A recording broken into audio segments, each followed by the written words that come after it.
નમસ્કાર, તમારા માટે બહુ જ સારા સમાચાર છે. જે લોકો આંગણવાડી ભરતીની રાહ જોઈ રહ્યા હતા તેના માટે ખુશીના સમાચાર છે. આંગણવાડી ભરતી થવા જઈ રહી છે.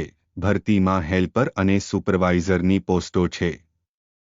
40,000 કરતાં પણ વધારે હેલ્પર અને સુપરવાઇઝરની પોસ્ટો છે. આપણે આ વિડીયોમાં વાત કરીશું તેની શૈક્ષણિક લાયકાત શું છે, ઉંમર કેટલી હોવી જોઈએ, પગાર ધોરણ કેટલા છે, ભરતી માટે એપ્લિકેશન ફોર્મ કેવી રીતે કરવું. વિડીયોની શરૂઆત કરતા પહેલા તમે અમારી ચેનલને સબસ્ક્રાઇબ કરી દેજો. આ ભરતી મહિલા અને બાળ વિકાસ મંત્રાલયમાંથી થાય છે. જેમાં 2 પોસ્ટ છે, હેલ્પર અને સુપરવાઇઝર. કુલ ખાલી જગ્યાઓ 40,000 છે. ઉંમર મર્યાદામાં 18 થી 45 વર્ષ સુધીની હોવી જોઈએ. શૈક્ષણિક લાયકાતમાં હેલ્પર માટે 10 પાસ ફરજિયાત છે અને સુપરવાઇઝર માટે ગ્રેજ્યુએશન હોવું જોઈએ. ગ્રેજ્યુએશન માન્ય યુનિવર્સિટીમાંથી પૂર્ણ કરેલું હોવું જોઈએ. બંને માટે પગાર 8,000 થી 18,000 સુધીનો છે. એપ્લિકેશન કેવી રીતે કરવી? તો એપ્લિકેશન તમારે ઓનલાઈન કરવાની રહેશે. સિલેક્શન કેવી રીતે થશે? આ ભરતીમાં કોઈ પરીક્ષા લેવામાં નહીં આવે. આ ભરતીમાં માર્કશીટના માર્ક ઉપર સિલેક્શન કરવામાં આવશે. જેના માર્ક વધુ હશે તે પહેલા સિલેક્ટ થશે.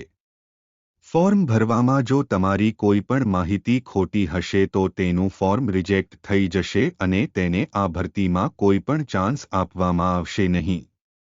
હવે આપણે વાત કરીશું કયા કયા ડોક્યુમેન્ટની જરૂર પડશે. પ્રથમ આધાર કાર્ડ. ડોક્યુમેન્ટમાં હેલ્પર માટે ધોરણ 10ની માર્કશીટ અને સુપરવાઇઝર માટે ગ્રેજ્યુએશનનું ડિગ્રી પ્રમાણપત્ર જોશે. ત્યાર પછી જાતિનું પ્રમાણપત્ર લાગુ પડતું હોય તો તે, પાસપોર્ટ સાઇઝ ફોટો અને સહીનો નમૂનો. ફોર્મ ક્યાં ભરવું? ફોર્મ ભરવાની ચાલુ અને છેલ્લી તારીખ કઈ છે? સિલેક્શન પ્રક્રિયા શું છે? આ બધી માહિતી ટૂંક સમયમાં જ આવી જશે. હજુ જાહેરાત બહાર પડી નથી. ટૂંક સમયમાં જ જાહેરાત બહાર પડી જશે. એની ઓફિશિયલ વેબસાઇટ છે wcdnic.in. આ વેબસાઇટ ઉપર જેવી જાહેરાત બહાર પડશે તરત જ આ વેબસાઇટ ઉપર નોટિફિકેશન આવી જશે. જેવી જાહેરાત બહાર પડશે તરત જ હું તેનો વિડિયો બનાવીશ જેમાં હું જાહેરાતને લગતા બધા જ મુદ્દા વિશે ચર્ચા કરીશ.